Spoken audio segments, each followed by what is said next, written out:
Good evening, everyone, and welcome back to another episode of the Going for Three podcast, episode 29. As always, I am PTP, also known as Percy Thomas, and with me is Chris Collins, also. Doing good. Can't complain. Can't complain. Mm, I can Yeah. complain a little, but I could be in worse position. I could be in the torture chamber by Andrew Wiggins. oh, that's messed. kind of setting the table for what we got going on today. I could be in a Canadian stranglehold. Oh my goodness! All right, Canadian necktie. exaggerate much? Ain't no exaggeration. Canadian stranglehold. My goodness. What you got him in? Yeah, we got a pretty stacked episode for you guys today.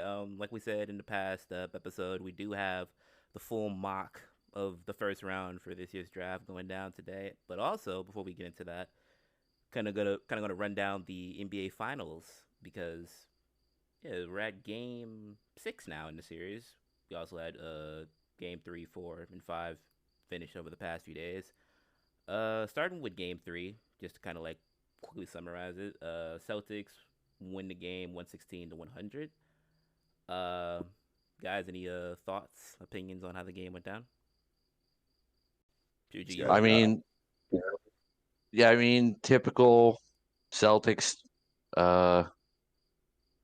Survived the third quarter onslaught. I just don't understand that. It baffles me, but I mean, balanced scoring. JB, JT, Marcus Smart, all over 20. Survived the onslaught. A 30. What did Steph have? 31, I think. 31. Yeah, 31. Yeah. Got the crowd behind him. Won. Yeah. I really hate that third quarter thing. I really do. I mean, but it's not something that's unique to you guys playing. You guys, it's always been the Warriors that third quarter. It's just something that is just akin to this dynasty of the Warriors. It's what they do. The third quarter has always been their strongest quarter. Like that third quarter, sometimes tail end of the second, mostly kind of dictates like how their games kind of finish out for the most part.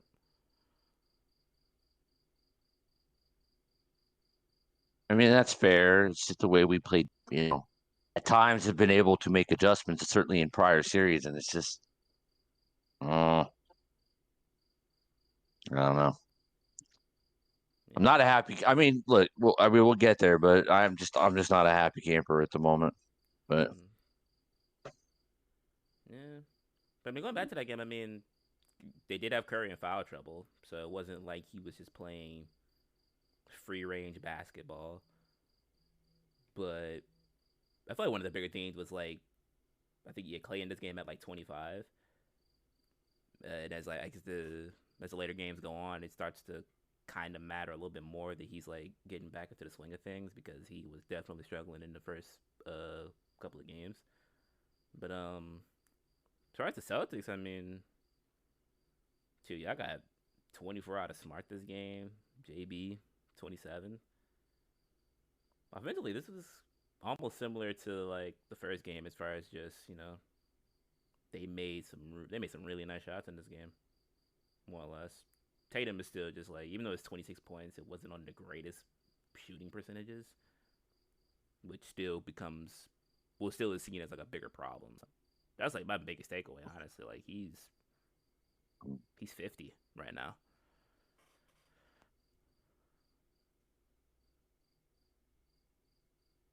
he's struggling. All right, after that we got Game 4, Warriors winning 107-97. Takeaways, thoughts on the game, how it went down? I mean, I think this is probably, if not the greatest, it's definitely up there for one of the greatest playoff games that Steph's ever played. Certainly his greatest finals game, in my opinion. I mean, I guess you could probably bring up some of those performances that he had with KD, or even, I want to say, was it game 2 or 3 of that Toronto series where he went crazy, but I think they lost that game. just a very impressive game for Steph overall. I mean, he knew what his team needed, put them on their back, and got the dub. As far as Boston, for me, it just felt like I really didn't think this was going to be a problem. I know we talked about it at the beginning of the series as far as like the role that experience would play. I really didn't think it would be that much of an issue as far as like the stage, but like Boston is making they make stupid mistakes, stupid turnovers, stupid shots when they should try to get quality offense. I don't know. It just seemed like, especially toward the end of the game, they got kind of panicked. Like I remember Steph hit like a three, I want to say over, or was it Derek White, I think? And they were up to put the Warriors up by two with like, I want to say like a minute and 45 seconds left or damn near 2 minutes. And the Celtics are, you know, hunting for a three, not getting quality offense. It just felt like they were just uncomfortable and panicked in the last stretch of that game. And to me, I feel like even though Steph went crazy, they were still well within position to win the game. And I feel like definitely a game they probably should be kicking themselves that they lost. I am most Couldn't definitely. agree more. Most definitely. They acted like for that, that last couple minutes, like they weren't there. They didn't know what they were doing. It was almost like hero ball. It's not expected, honestly, but it does happen occasionally where they revert to like iso ball, hero ball, chucking threes. It's just like, I mean, they've been in the later stages of most of these games. That's how they've been playing. yeah. It's just the last couple of games, Golden State has kind of made adjustments to it, and they haven't really been making their shots. And it's like, you're playing this heavy ISO style kick and drive three and all this. Yeah. And your main stars, I feel like, are getting fatigued. Whereas like the Warriors are still moving the ball. You know what I mean? Like, yes, Steph is very dominant in this series as far as like, when he's having the ball and things like that, but he's still running off screens. He's still able to get easy looks and easy shots some of the time. And all the other guys are definitely getting easy looks and easy shots. Like they're running all type of action for Clay. Like that was a great change that I saw. We're gonna stop making Clay dribble. Literally just run them actions. As soon as he gets the ball, shoot it. And every time he shoots it, as soon as he touches the ball, it looks like it's going in. Feels good. I've also like to add that, over at least these last few games, Boston's not really getting much out of the bench, and that's not helping either. No. And the free throws. But they're missing them. They're missing the free throws. That's what I know. That's what I mean. They're missing free throws. They're not getting much out of the bench. That's not helpful either. I mean, the last game they got about 20 points. Or game 4, they got about 20 points from the bench. So I mean, that's not the best, but it's not terrible either. I mean, it's really just been, I guess you can say the most recent game. But I mean, other than that, I feel like they get decent production off the bench. Yeah. Plus, in my opinion. outside of like mainly like, I'm pretty sure the main guy they look at for points is mainly like a Derek White and a Pritchard. And then if Grant just happens to give you that little spark, then that's extra added to it. But I feel like if you're getting like 20 points off the bench, that's good enough. In like a lower-ish scoring like series where I do think that this series is definitely like lower scoring in general from what we're used to seeing. Like I don't think any team has hit over 120. yeah, I must say, I don't believe so. The closest probably was the like the 116 after 116 and the 120 series. So, but even that one, like the Warriors lost by 16, so it wasn't even really like that high of a scoring game, Yeah. So. Yeah. But and then we got the most recent one that just happened, the Game 5 game. They had Golden State taking the dub once again. This is the first time I think they said Boston has lost 2 games in a row this whole playoff run. Yep. 104 to Yep. 94. Thoughts and takeaways from this game? Jason Tatum and Jaylen Brown played mediocre, in my opinion, as far as the entirety of the game. Jason Tatum's stat line looks good, but I mean he's made a lot of very bad turnovers, in my opinion. He's hurt. I'm not trying to make an excuse, but he's definitely hurt. There's something wrong with his shoulder. You can just tell. That doesn't mean he's turning the ball over. I'm not. I said it's not an excuse. I'm just saying, but it's definitely affecting his play overall. I mean, but I get that, but everyone is, most people are hurt. You know what I mean? Like Steph's hurt. Literally, Steph is hurt. I'm about to say in this game, There's I a think bad. 2 more injuries happened in this game involving Clay and Grant to a certain degree. So I mean, if he's out there, he's playing. I can't, And it's the same thing. The turnovers, the missed free throws, and certainly this game, nothing from the bench. I think it was 4 points. Yeah, Nothing from the bench. this was the game that the bench definitely struggled, but I mean, not a lot of playing time to go around either. So More or less, yeah. This is probably the deepest they went since game 2. he played Derek 20 minutes. He played Grant 16, and that's really about it. I mean, Pritchard got 4 minutes. Yeah. So I mean, you're not really gonna get production if you got 3 guys playing 40 minutes a night. You're not really gonna get bench production that way. Yeah.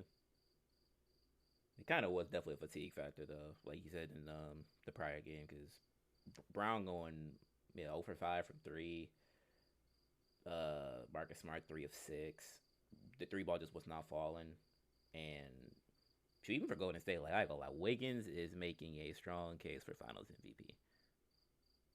I know I said that the previous day, but I've personally I've come to my senses, and I feel like that was foolish.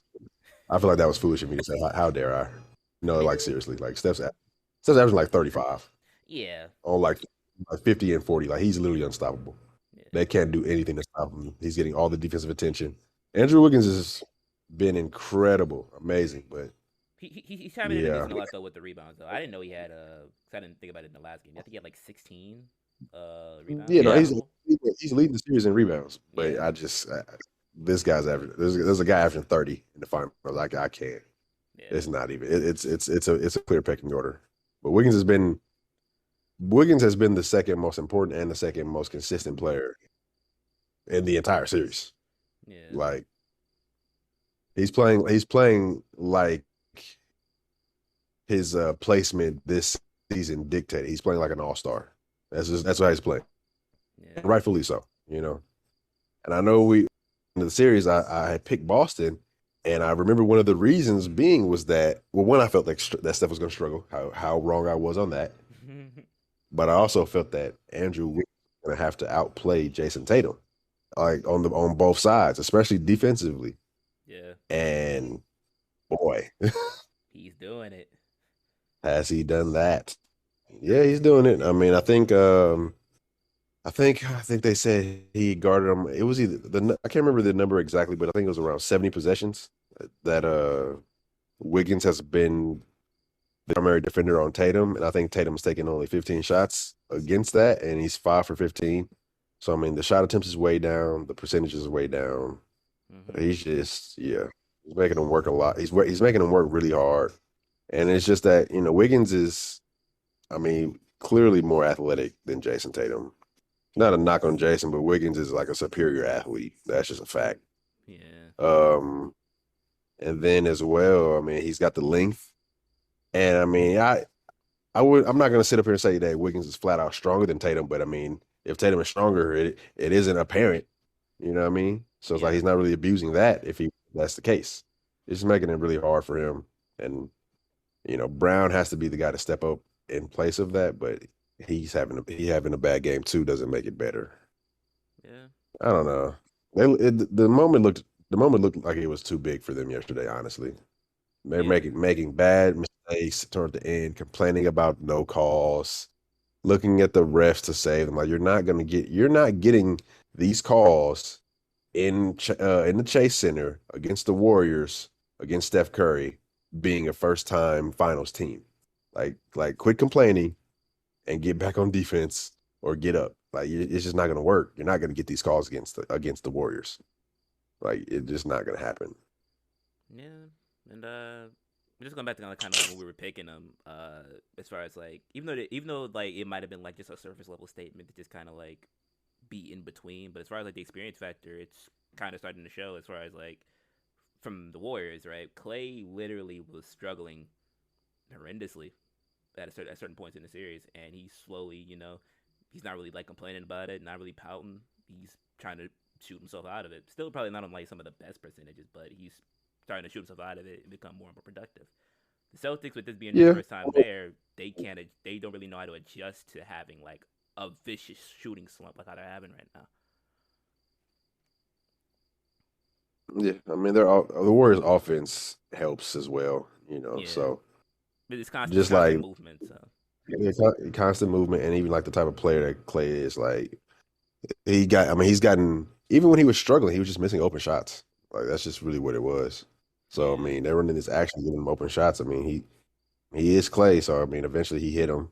But I mean, when you got all these other guys that are able to get you buckets and play consistently like how they have, I didn't anticipate Wiggins being able to play this consistently, and even like Poole has had at least two good games where he's really kind of imposed his will in spurts.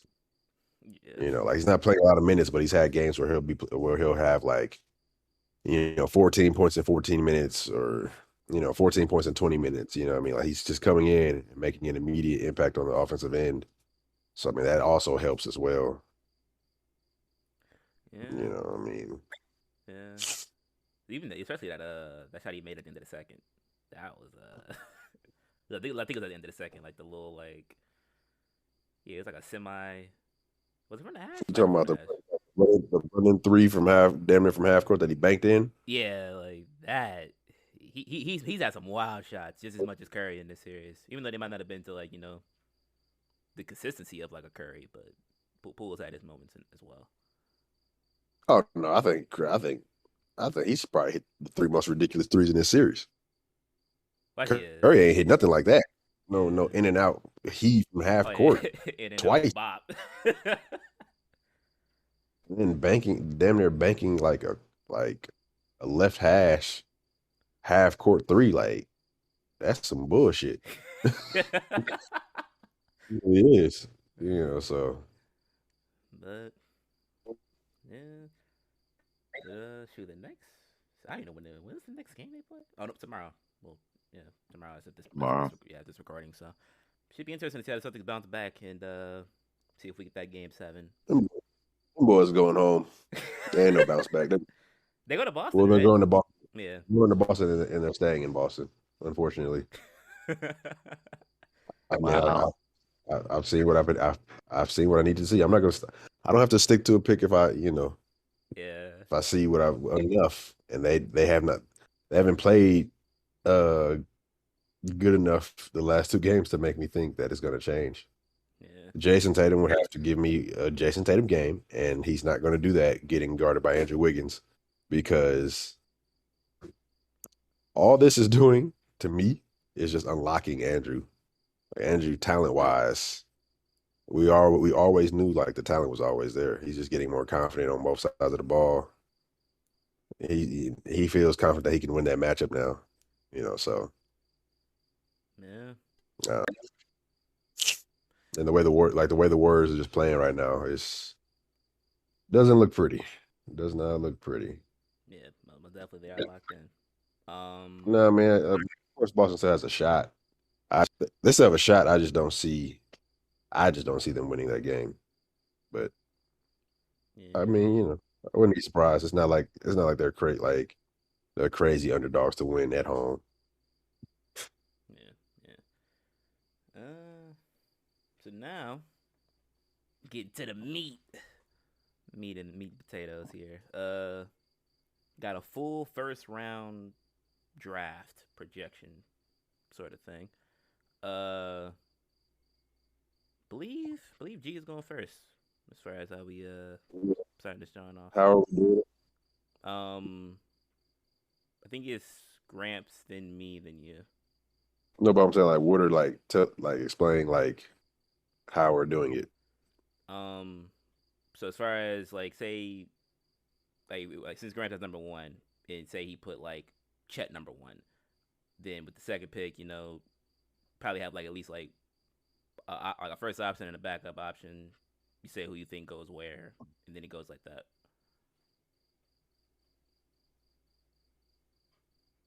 All right.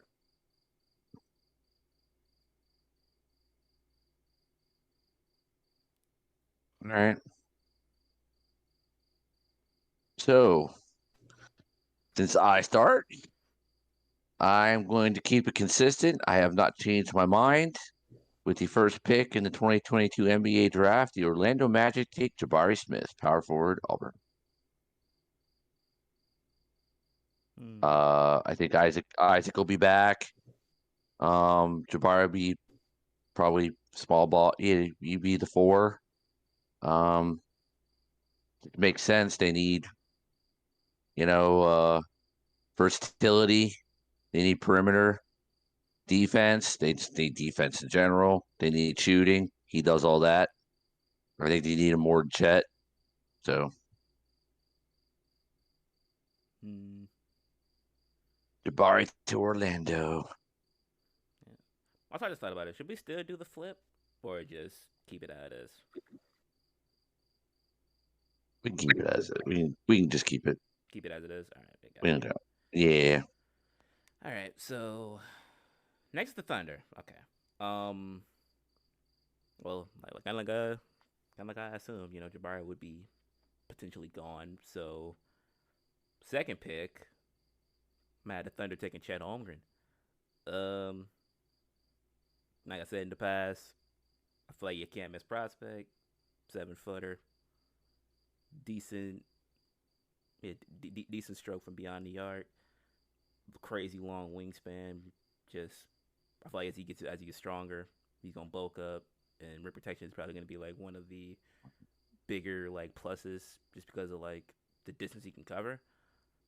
And shoot him with like SGA and Poku for a future scenario, for a future team moving forward, and the Thunder still have a bunch of picks to come. I feel like that'd be a good pick for them.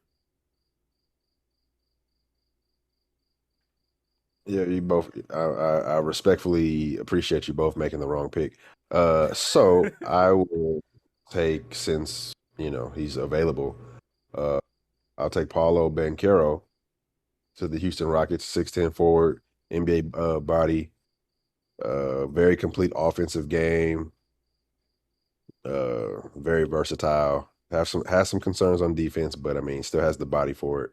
6'10", not immobile, so doesn't project to be that terrible. Definitely can make improvements in that area.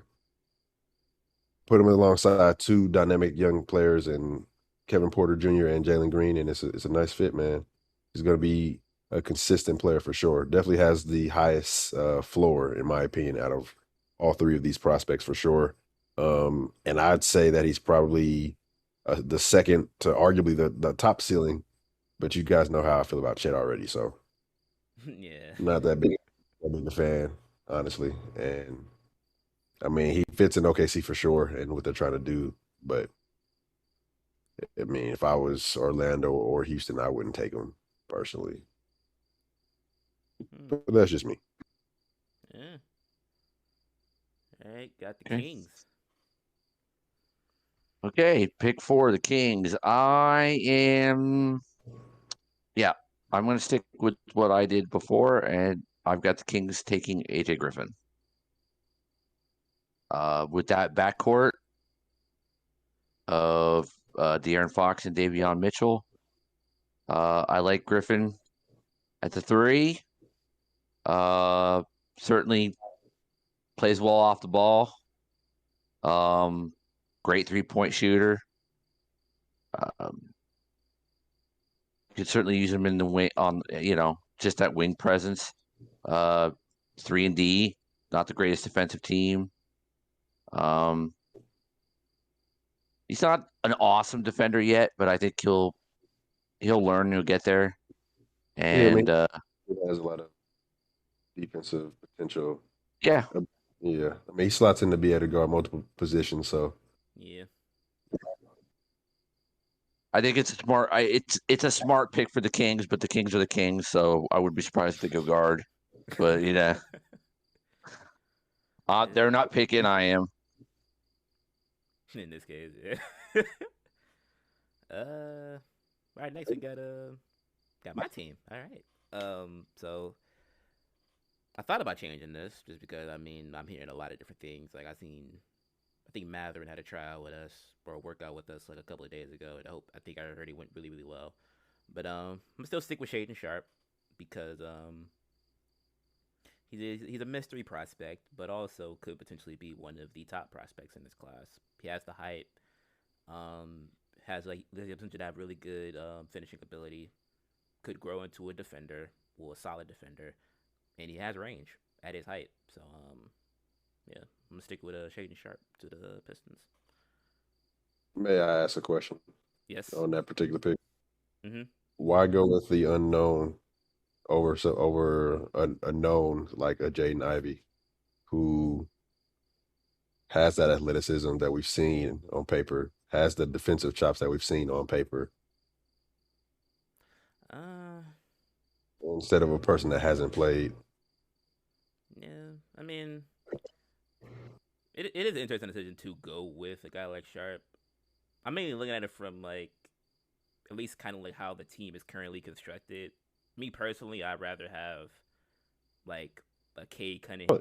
I know that he's had a lot of people like to bring in the Ja Morant comparisons, but I think that's just from an athletic standpoint. I think he's an off-ball guard completely.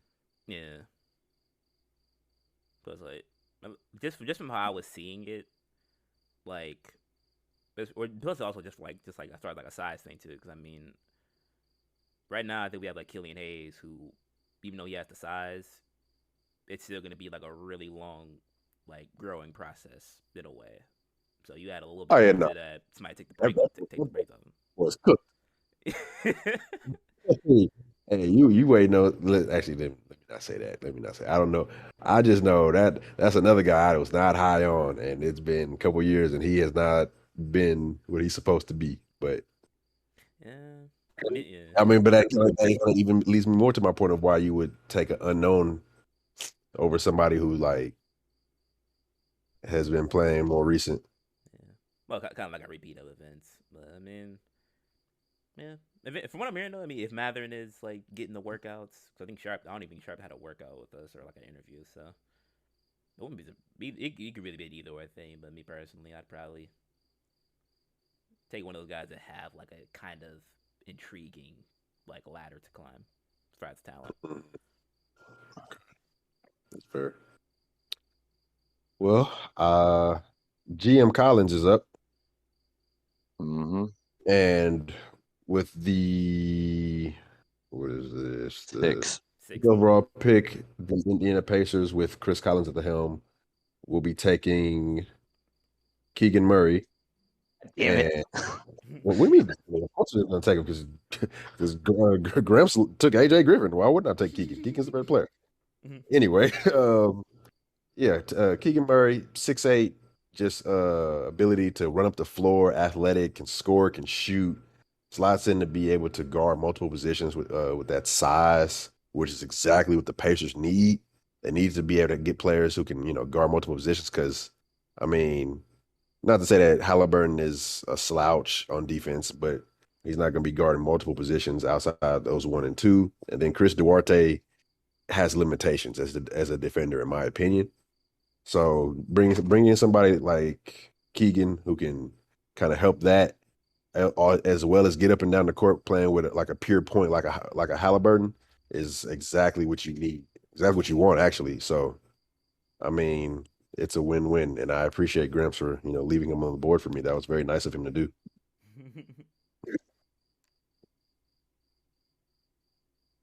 Boy. All right. Wait, pick 7, Portland. Okay. Let's see what my backup. My backup pick is I'm gonna go with Jeremy Sochan. They definitely don't need another guard. So, um, I wish he was like a couple inches taller, but he's agile.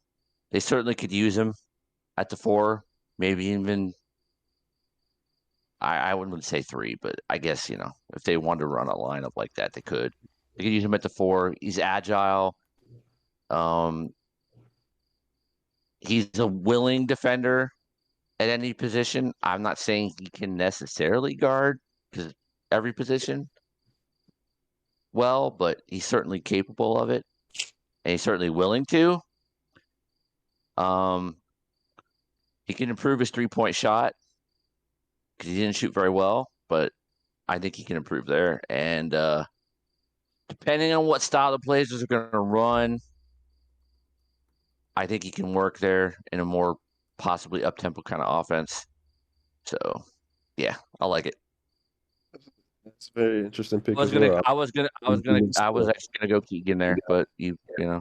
Well, I would have figured that you would have went. Well, actually, no, because the pick's not. Excuse me, no, I'm thinking of something else. I was thinking that the pick would be traded. Never mind. You're right. No, for the Blazers. Well, I'm assuming it stays, but well, actually, no. I meant that right. Yeah, I would have imagined that you would have went the route of center. That's what I have been thinking. Because I don't know exactly what they're going to do with Nurkic. So I just it's speculation, but they definitely need somebody at the 4. So Keegan was my first choice, so Chan was my second. Interesting. All right, now we get Pelicans. Yep, Pelicans. And first audible of the draft for yours truly. This could very much be a reach, but I'm going off of possibly what they need as a secondary reroute. Madam taking Malachi Branham. Now, personally, at this point, I don't know Malachi Branham from Ohio State. So, now that I'm thinking about it, I don't know if they keep this pick either. Just because I don't really think there's many things that they need outside of getting Zion back, and then you can adjust your lineup from there. But if they wanted just somebody to actually have true shooting guard capabilities, because I know I looked up seeing that they're running a little bit of BI at the 2 this past season. Branham 6'5" gives you the ability to probably have BI at that small forward position. And who's the one? That's CJ. Oh hell no! I'm saying it's potential. It's potentially. Yes. But what? Give him a little bit of chance to have a smooth shooting 2, 6'5", decent height. Like I said, I don't think they keep this, so they could either trade down or just move it for somebody else that could take a more predominant role off the jump. But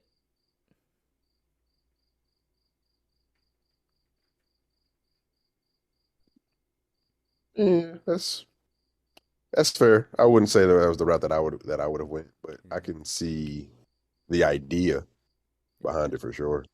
Because I had Sochan at first just for depth, but had to have a backup in play.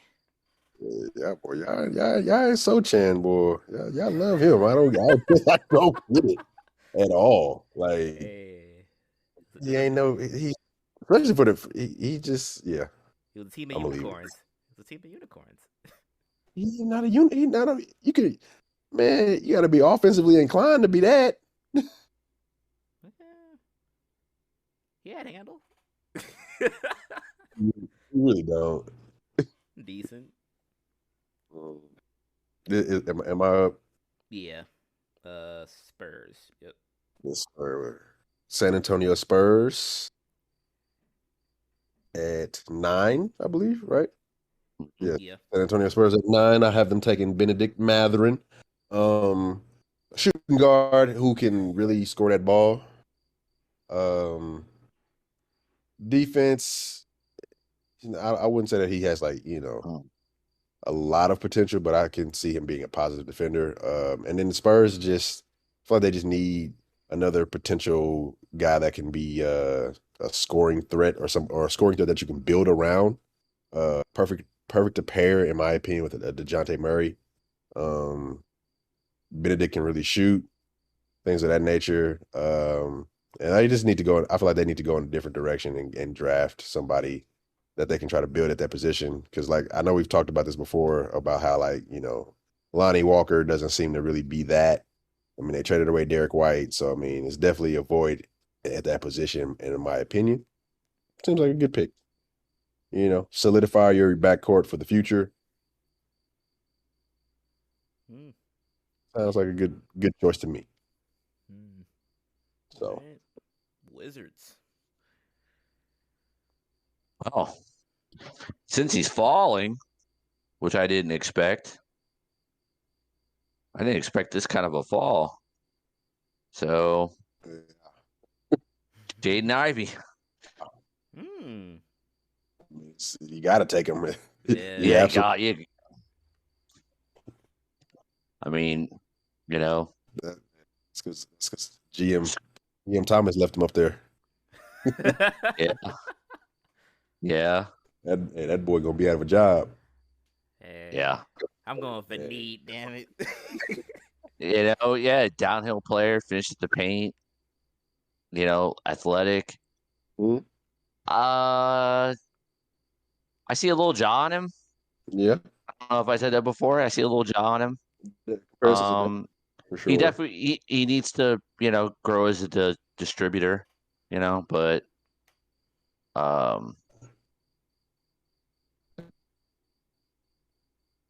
I think he's a solid defender, and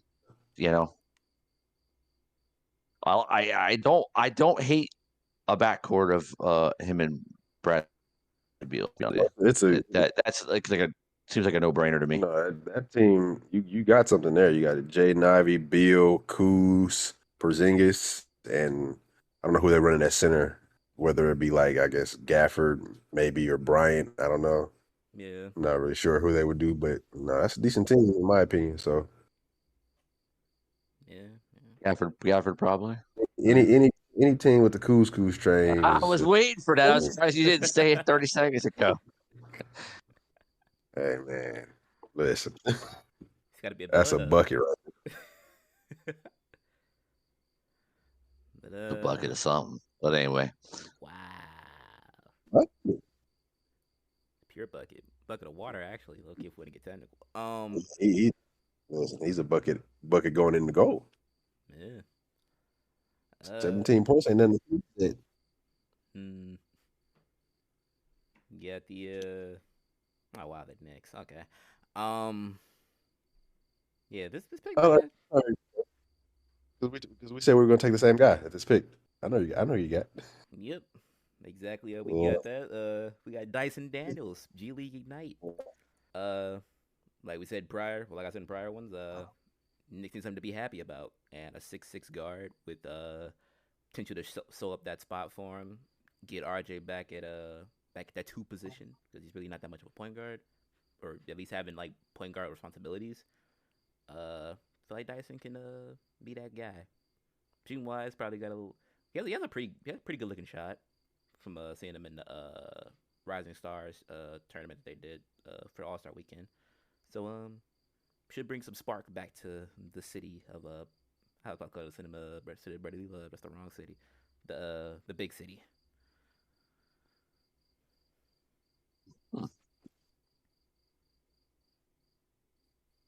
All right. What are we at? 12? The Thunder? Yep. Sir.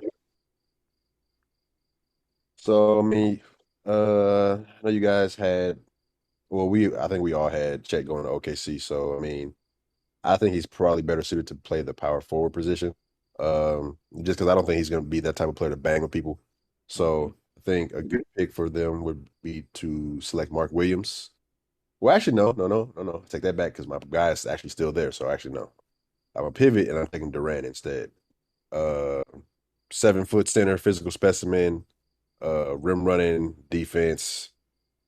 Very can be. I feel like he can be kind of like a Tyson Chandler at like the absolute at his like absolute peak. He could be that type of player. I feel like that definitely works in the benefit of OKC.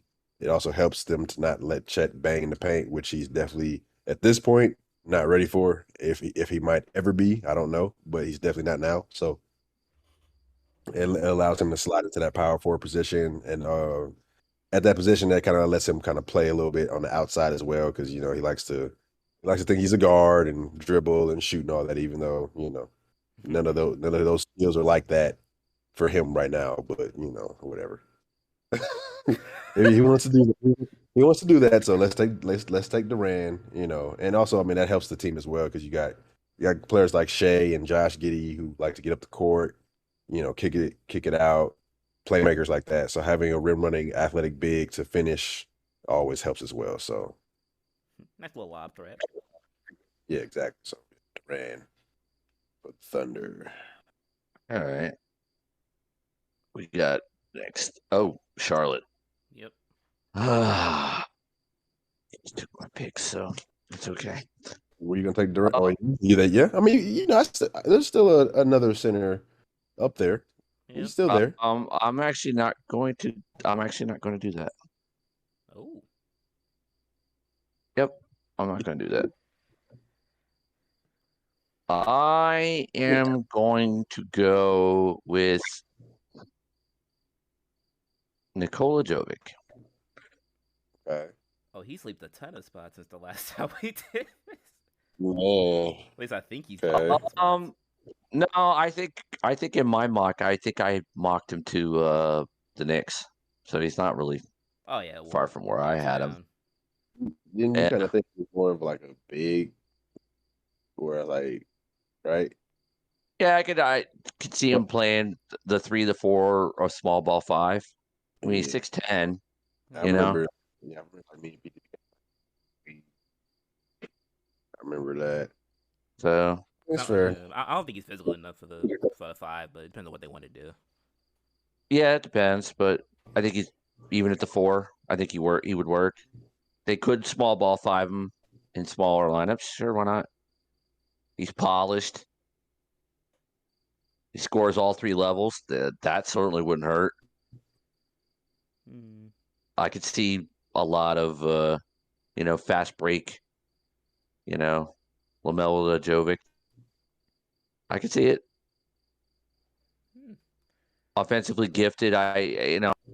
We'll see how his rebounding is because obviously they need that kind of presence. But yeah,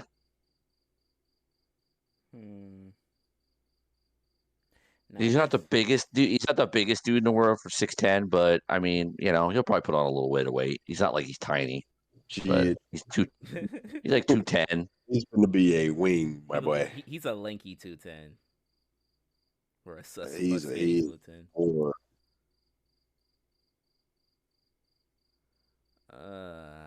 let's see. That kind of throws me for a loop right now. Cleveland. Yeah, Cleveland. Now, I see them needing a forward, more or less a small forward to get Laurie back to his normal position. If he stays, yes. Yeah, if he's still there. I'm seeing 3 names that could potentially be like interesting, and one of them I didn't even know was a small forward. But yeah, I'm still stick with the pick that I had originally with Ousmane Dieng. Small boy. 6'10" small forward. Still has a decent amount of room to grow, and plus you still get to have that mismatch at the forward position, but with a little bit more speed and capability with putting the ball in his hand, at least to a certain extent, or at least develop him to get the ball rolling with the ball in his hand. Yeah, I feel like him alongside a guy like Jared Allen, who really isn't like a shooting type. Him and Mobley have the potential to do some pretty good things together. Fair. More options for Garland in the pick and roll, pick and pop, stuff like that. Oh, we're at the Hornets again. Yeah, GM Collins back on the clock to do what should have been done the first time. Taking the need, they need a center. And there's in my opinion, there's only three, I don't want to say elite, but three like higher level center prospects in this draft. That third one kind of being a level below the first two for me. But I mean, with Mark Williams still available from Duke, I got to take him. I mean, he's 7 feet tall, seven wingspan, a ferocious finisher, great shot blocker, rim runner. I mean, you pair that with LaMelo Ball. I mean, it's a perfect match, and it's what they need. They need a center who's going to be able to protect the rim, so they don't have to be trotting PJ Washington out there or starting the Plumlee. So yeah. I agree. That was my pick too. I wish PTP would have took him so you did that, so that we both didn't get him, and then we'd be like, damn, we out of luck. Yeah. Positioning wise, it worked out because I almost did it. You almost took a center to Cleveland? Yeah, I almost did it because at first I got frazzled. I was like, wait a minute, damn. Man, no. I had to make up for that last. Tried Mobley and Allen. Yeah, I had to make up for it.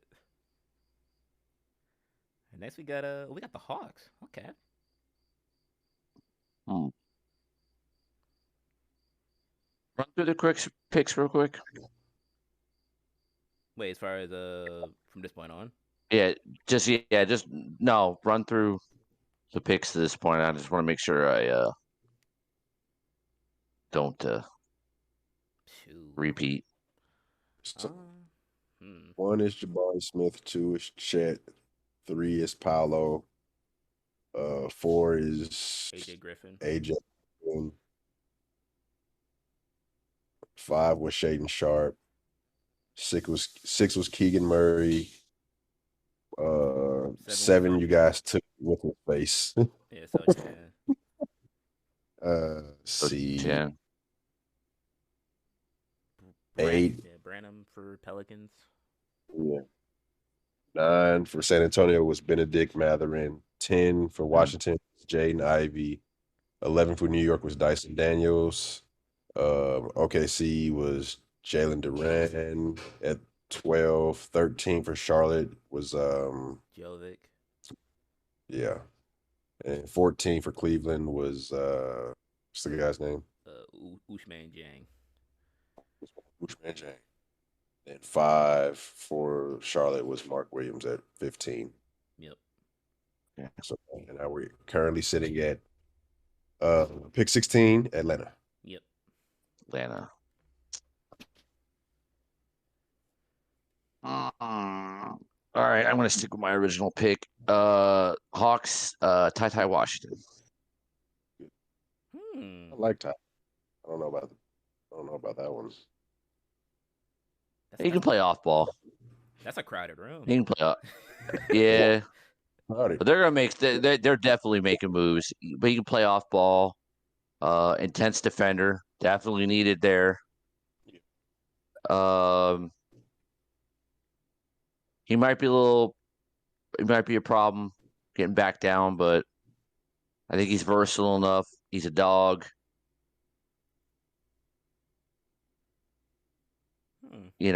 Good. Yeah. Really good defender. It makes sense for what Atlanta wants to do. It makes sense for what Atlanta wants to do. He could play the 2 and spell Trey when he's off the court.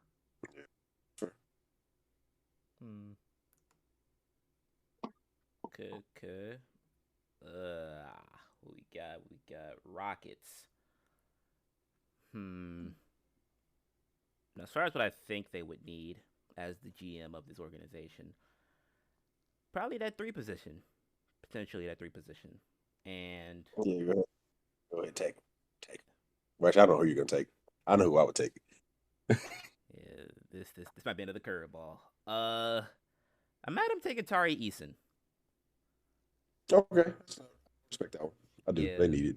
mainly for the fact of like 6'8", defensively, as far as the forwards go, one of the more polished defensive forwards in the class, and it makes it a little bit easier as far as like we have like you already have like a Deshaun Tate that has that dog in him, and even though he's undersized, you can either run him at the 3 or the 4. Well, now you actually have like that interchangeable guy to like maybe you can move Deshaun Tate to the bench, start getting a little bit experimental, but just having that type of like height on the court, slashing ability works also well with the fact that you get a guy like Paolo with that first pick that you have, and Green and Porter, a lot of guys that can potentially stretch the floor. You get a guy who can play at the rim, really get in there. That could be a really like sleeper pick. Not to say that he'll be like a star, but as far as like a solid glue guy with the length to be more, I feel like that could be a good pick for them if I was in their shoes. Okay. That's fair. Moving on to the 18th pick, Chicago Yep. Bulls. Yep. See, I'm gonna go ahead and take EJ Liddell, Ohio State. I like that. Uh, Bulls are a team, in my opinion, that are kind of in a need for wings, especially wings that can kind of do it on both ends or have the potential to do it on both ends. So that moving forward, we don't have 6'4", 6'5" Alex Caruso trying to guard Giannis. Not to say that they were going to win if they had somebody else, but that's just a team that's clearly not adept to guard bigger wings and bigger forwards. So somebody like Liddell, I mean 6'7", has got a pretty solid wingspan. He can guard multiple positions, even play some small ball 5 technically, if you want him to. Got decent, offensive game, decent footwork for somebody of his position. Not a bad jump shooter, but he's shown that he can improve as well. So I think that's a very important thing. But make no mistake, the main reason for this pick, in my opinion, is the defensive potential that he can bring and defensive potential that he has with size, wingspan, hustle, all of those things. So definitely, in my opinion, a need for a team that needs that defensive, I guess, identity, or more so to that. So yeah. Like it. PTP approves. And next we got Timberwolves pick 19.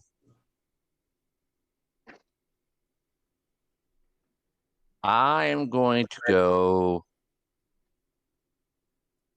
I'm gonna go Dyson Daniels. He's already gone. Oh, he is? Yeah, he went to the Knicks. Oh, okay. Would have been a great pick, but he's not there. Yeah. Okay. You got to make a pivot. You gonna take the little man? I gotta do pivot. You gonna take little man? I'm gonna take John Montero. How do you say it? Gene? Yeah. John. I think it's John. That's fair. Yeah. I mean, he could run point, but he can distribute, but I think he translates as a 2. Got a great handle. I he's a little bit iffy defensively, and Spurs aren't the greatest defensive team in the world. I get that. But I like the idea. I like the idea of Montero, DeJounte Murray backcourt, and again, like he could spell them for stretches. Timberwolves, sir. Huh? You got the Wolves. You're the Timberwolves, sir. I'm sorry. My bad. Same pick. Let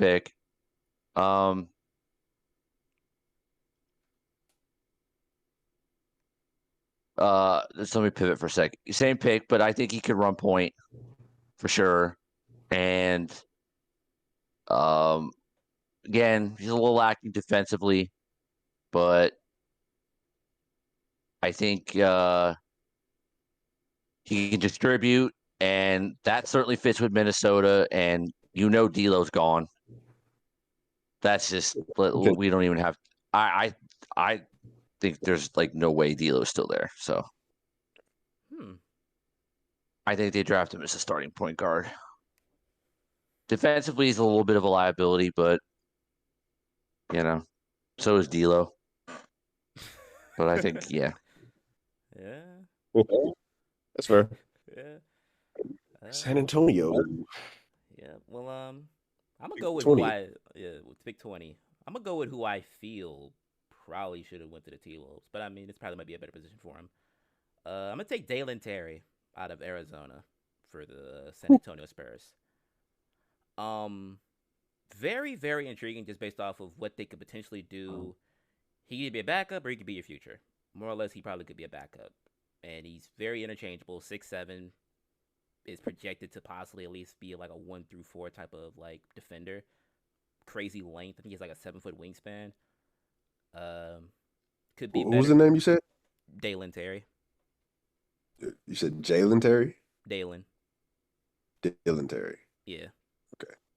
Gotcha. Yeah. So like, yeah, he could work more on being a shooter or getting better with his jump shot. But as far as everything else, like I think last season he averaged like 4 rebounds. Like, or about 4, close to 5 rebounds a game. Almost 4 assists on like had an efficient field goal percentage of like 50. Dude's pretty much do it all, and probably was like probably one of the unsung heroes for the Arizona team as far as just like his versatility to do a lot of different things on the court. And you put him in the hands of a guy like Pop. At one point you can run like him and DeJounte, him and Matherin. Like you got a lot of interchangeable pieces for like a court right there if all of that comes to fruition. Sure. Not mad at Jim Collins back on the clock. Yeah. Me. Dun, dun, dun, dun, dun, dun, dun, dun.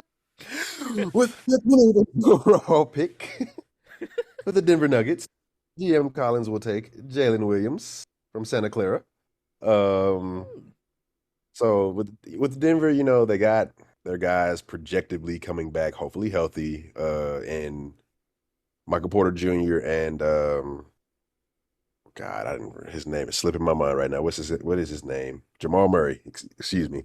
Mm-hmm. So with those guys coming back, in my mind, it makes sense to try to get guys who can score off the ball or score off of the attention that they're going to create, and 2, be able to play, defense, because Jamal Murray is not a good defender. Nikola Jokic is not a good defender. I don't care what the advanced metrics try to tell you, and Michael Porter Jr. is not a good defender. So getting wings / forwards who are able to, play defense and play and guard multiple positions is a must. Jalen Williams has a 7'2" wingspan. He's also a pretty good 3-point shooter, and he is decent enough as far as like creation wise, and when he has the ball in his hands, to not be a black hole if the ball finds him and he gets run off the 3-point line. So like he'll be able to be, in my opinion, a live body. You know what I mean? Like somebody the ball to can make a good decision, make a quick decision if need be. Maybe even run a quick pick and roll if he needs to. So I like that pick for them. I think it's really an important pick for him. Only pick for him, in my opinion, honestly, if he was still there. And he is. So like it. What's next? The Grizzlies. Is it the Grizzlies? Yeah. Oh, okay. Got it from the Jazz. Okay, More picks. Well, Grizzlies have a legitimate point guard. Probably will make some kind of move, so they probably could use a good 2. I'm gonna go Blake Blake. Yeah, I can't even speak. Blake Wesley. Hmm.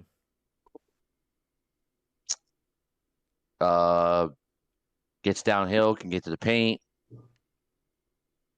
finish the rim. Good build at 6'5". A little light. Okay. Definitely a bucket. Not the greatest shooter, but certainly not from three, but he can improve. I've seen worse. He won't he could learn a little bit as a facilitator, but that won't be his primary role. But solid defender. And obviously I think his upside offensively is enough to clear up that logjam, and solid 2 for them. Makes sense. So that's what I'll go with. Hmm. You said Blake Wesley? Yep. Hmm. Interesting. What we got next to Sixers? Yes, sir. Now, as far as what I'm thinking of doing for these Sixers, Oh, yeah, that's right. That's right. The Nets put off the pick till next year. That's right. They did. I feel like maybe I'm thinking of power forward. Maybe just to see like in many ways of like how they could like probably like sell up their interior, help out Embiid also in a decent way. Um, I'm thinking Walker Kessler for the Sixers here. Um, 7-footer, working on the jump shot. So I'm pretty sure by the time he gets to Philly, if he is that pick, he'll have sewed up like a little bit of at least to be like a I don't know about like 20, 27, 28% shooter. That ain't really that good, but I mean it's probably better than what he had in college or close to what he probably had in college. Um, he was one of the You best. think he's gonna play? Yeah, do I think he's gonna play? I said, yeah. I say he's not gonna play. Yeah. I thought they probably would need him to though. Just mad you took my pick. That's all. Yeah. But what was I saying? Oh yeah, as far as like shot blocking, he was up there with him and Jabari. You know, went crazy on the interior defensive end. Really sewed up a big need for Auburn. But actually, yeah, he shot like 20% from three. So yeah, 28 is probably like an increase for him, borderline 30. But I feel like him with Embiid, if they actually let him see the court, because at a certain point, I kind of feel like I don't know why you wouldn't. But certain teams be weird with how they pick players and they just never see the court. Well, they tried to run two centers or two big men previously, and a much more skilled player at this point in their careers, where they had Al Horford, and it wasn't working out. Yeah. I doubt that they try to go that route again, especially with a rookie who doesn't project to even have those skills that have the skill that Al has at this point of his career. So, yeah. Hey, who'd you pick? Well, Walker Kessler. Okay. Yeah. Kind of see it. Yeah. I mean, could be a could be a reach, could be a mix of a lot of things, but even if he doesn't slide into the four, as far as like a bench unit big too, that probably might be like his actual like projection more or less for a certain team, like a bench big that's like serviceable, get you some defense.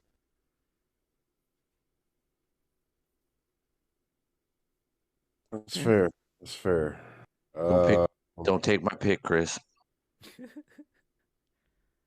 I don't think you will, but the Bucks next. Okay.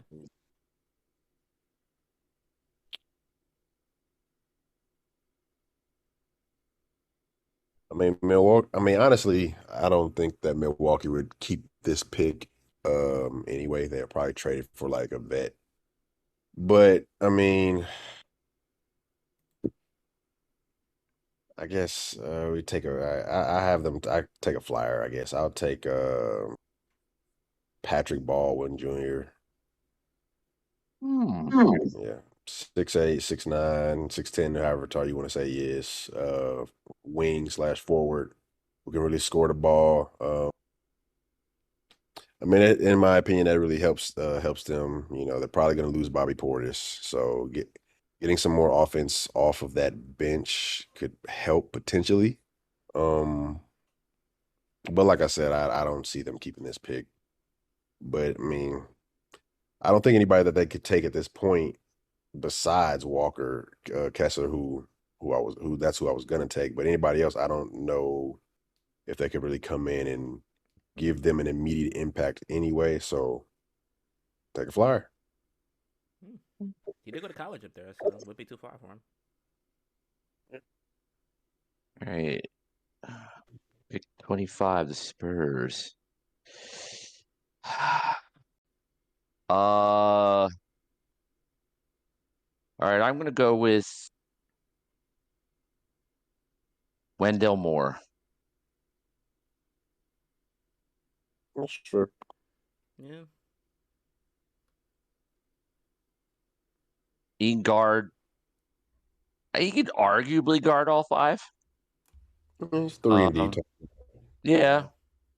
Really good 3-point shooter, solid rebounder. And to be honest with you, I like him as an upgrade over Lonnie Walker. So, and yeah, I think he'll play right away, for sure. I can see him starting. Interesting. I don't know about go that far, but because I mean they've already taken Benedict Mathurin, you know, and so put some respect on Benedict. She was next. Oh, Dallas. Okay. There's a couple ways to go with this pick. Off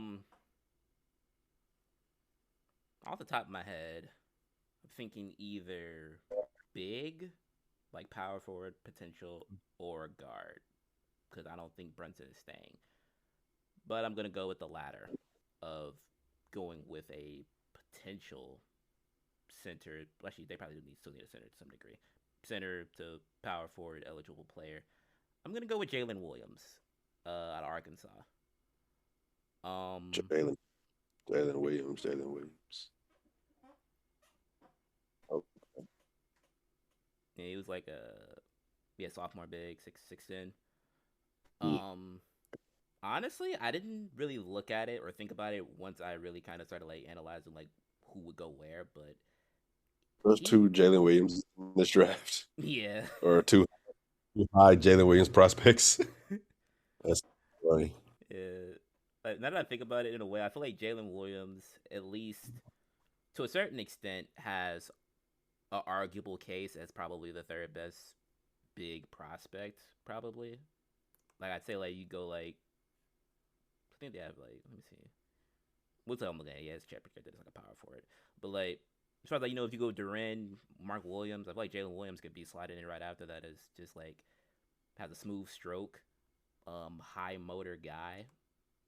Was one of those guys that really benefited off March Madness, really like up in his stock, showing that he really has the ability to play big, will play bigger than what his height would entail.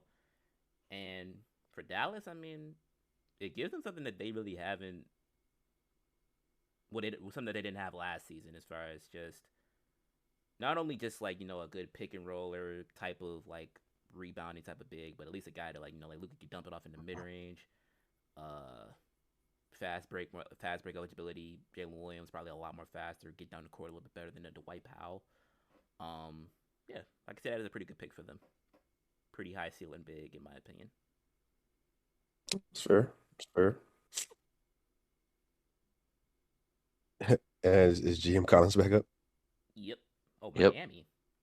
Yeah, so with the 27th pick for the Miami Heat, after coming back from a godlike dinner with Pat Riley. The music was playing in the background, and Alonzo was standing in the back with his hands crossed like a general, and we had a conversation about who he wanted to take. And I was telling Pat, I said, "Listen, Pat, we got to go with Kendall Brown. We got to go with the small forward out of Baylor, who's just a crazy, crazy athlete, 6'7", wingspan about 7 feet tall, can guard about 1 through 4, and he brings that intensity on the defense. He's a dog. He's gonna fit right down. He's gonna fit perfectly right down in Miami. He's a good finisher around the rim, obviously, because he's like I said, he's a great athlete, um, underrated passer. You know what I mean? And yeah, he's got potential. He's got some potential, to be more on the offensive side for sure as well. So, but like I said, he fits right into that culture. Versatile forward slash wing, can guard almost every position on the court. So, yeah, Kendall Brown to the Miami Heat. Don't hate him. I gotta. Oh, damn! I didn't realize I gotta pick. I gotta pick for the team I don't like right now. Okay, all right.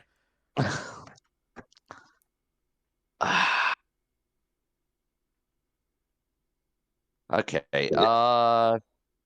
For the Warriors, I'm going to go with Christian Braun.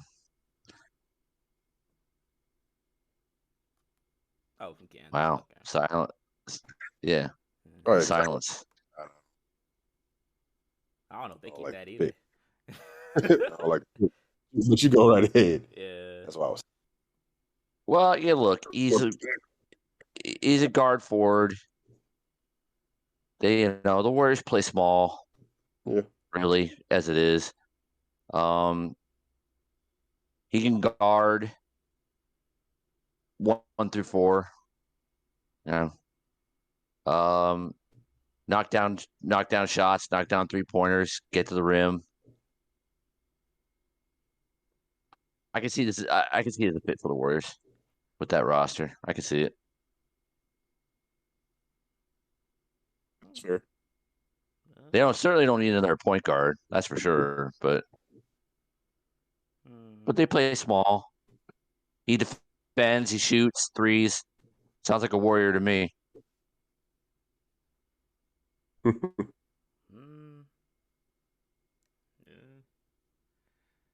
Oh, let's see. Grizzlies again, I think. Yeah. Okay, because I wonder if they know if they kept these picks or not. Shoot. Another team where I just kind of think either big or guard slash forward eligibility. I'd probably go with a player that I probably would have thought would have maybe been with this Warriors pick, but I mean, he's still here. I'm gonna go with I'm gonna go with Marjan Beauchamp. Okay, cool. That's fair. Yeah, I'm gonna Okay. go Marjan. Grizzlies are in this position to where I feel like, as far as Zaire Williams, he's not a bad player, but you could definitely have another guy that comes in off your bench or could potentially end up being a starter for your small forward position. And Beauchamp at 6'7", I feel has the potential to be something really, really special for an NBA team. Dude has bounce, crazy bounce.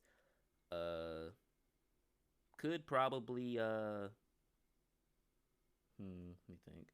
Probably could work on his shooting a little bit more. It wasn't really that nice with the shooting aspect of it, which would definitely need to be worked on for the Grizzlies 3 position, of course. Defensively, has the potential to also be a really good rebounder, defender with his size. He's still very quick on his feet. I said still, but he's very quick on his feet. Transition, like I said, he flies. So you can only imagine how highlight filled that would be with him and Ja running up and down the court. Could be a pretty interesting pick for the Memphis Grizzlies as the GM of this organization.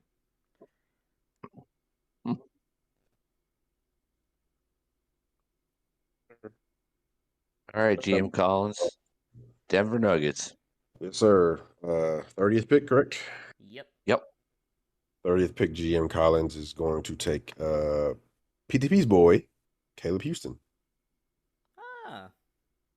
Huh. Exactly. Forward with a prototypical size, can shoot the ball really well, has the tools to be a very plus defender. Not saying that he is. He's no slouch right now either. He's definitely solid right now. Um, probably gonna take some bit of development, but with the Denver Nuggets like pipeline and development system, I'm confident that he can come in and he'll be one of those players that you look back on and like, why didn't he go higher? So I think, like I said, he just got a lot of upside. Um, d- Decent, like I said, decent defender. And the Nuggets, at least, especially going forward too, they're gonna need players that can score off of Jokic, can shoot, things like that. So I think he's a good pick for them, especially like going forward. Like it's not anything that they specifically need besides, in my opinion, defense. Like offense, they're going to be set with Murray, Porter, and Jokic. You just really need wings that are going to be able to come in, hit shots, create. If too much attention is off of those other guys, if need be, and just make the most of that opportunity. So, yep. And that wraps it up for the first round. Couple of picks, even for myself included, a lot of interesting potential. Overall, I feel like that was We would solid. have all been fine. So what? I said every single one of us is out of a job already. To an extent. Yeah. Oh, wasn't that bad. But Grims got fired first for sure. Oh, shit, damn. Wow. I'm about to say, he'd be in a room like, all right, let's take this guy. Be like, sir, he. Grims is out of there. I feel like I might get a 1 year extension for some of these teams. Maybe my own, who knows? But should be a. Who was mhm. who was the most questionable pick? You guys' opinions, even if it was made by yourselves. I'd rather say Christian Brown. Honestly, that threw me for a loop. It's I was like, wait a minute. a Gramps pick, ain't it? Yeah. Dude, you're gonna get your picks, Gramps. Maybe, but it's maybe two things though. Like, That's all right. it's like I don't know if the Warriors keep that pick, and then two, I feel like they take like probably another G League Ignite guy, like either a Beauchamp or a Hardy, depending on how far they fall. So That's fair. that was just how I would see it. For me, I definitely got it's between two for me. I got to go with either the AJ Griffin one to Sacramento or the Shaden Sharp one to Portland when Jaden Ivey was still there. I'd say that those would be like those are still like top 10 projected guys for sure, but Yeah. for me, it seemed like they just had better counterparts at their positions available. So I thought those were very interesting picks going forward for those. But I mean, also there's no guarantee that even that Trailblazers pick is going to be there. It probably won't be, honestly. Yeah, I say a lot of these picks could definitely be in like other teams' hands. So there's reports that the Trailblazers are trying to get Beal and Levine and all of those things. So they trying to make a shake. G, any picks that stood out to you? No, not as questionable. But thanks for shitting all over my stuff. oh, nah, there's got to be at least one. Somebody said one. No, not really. No, not really. I don't know. No. So you I thought a lot. I agree with most of them, and actually, quite a few of them were picks that I would have made myself because I had them on my list. So no, no questionable picks. I just I'm just gonna cry myself to sleep because y'all hate shit all over my picks, but that's all right. But as most of these mocks would go, you're gonna have those guys that you kind of forget. Like a Kennedy Chandler didn't go. I don't think any of us had a Yeah. Bocce going anywhere. Trevor Keels, probably a bunch more people that you could probably think of that could maybe be borderline first round picks. I'm not gonna say top 15 lottery, but borderline first round You picks. said What Jake, about right? Kai? Anybody take Jake? Laravia. Oh, you just said him. Yeah. Okay. No Think one. Kai goes first round? I think he could sneak in. Who, Ty? Kai Soto, yeah. I think he'd be first round. I could see it. Definitely, potentially for sure. Him or like a Zach Eady, just based off how big they are. She was somebody else I forgot about, like Oscar Sheboy. I forgot Oscar Sheboy could definitely be a bottom of the first round type of pick. But that's the beauty about drafting. Sometimes the guy that could be seen as like first round talent could be that gem. Jaden Hardy was on the board too still. Yeah, I thought about that for the Grizzlies, but then I was like, yeah, they got a lot of guards over there though, for the most part.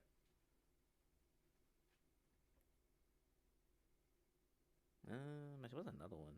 Oh wait, Johnny Davis. I don't think anybody took him either. Yeah, no, actually nobody did take Johnny. That's crazy. Yeah, that's a crazy one. I was yeah, because he's top 11. We're bugging. Hold on. That's a miss. But some things slip. Well, put up a poll on social. Or whether we keep our jobs or not. Yeah. Put up Yeah. Which any or all of us should keep our GM jobs based on our picks. Yeah, why not? Yeah. See if everybody else shits on my stuff. Why? If they do, don't feel sad about it. Plus, if anything, at some point we're probably gonna.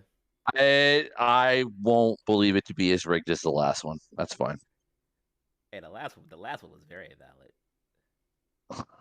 Very valid.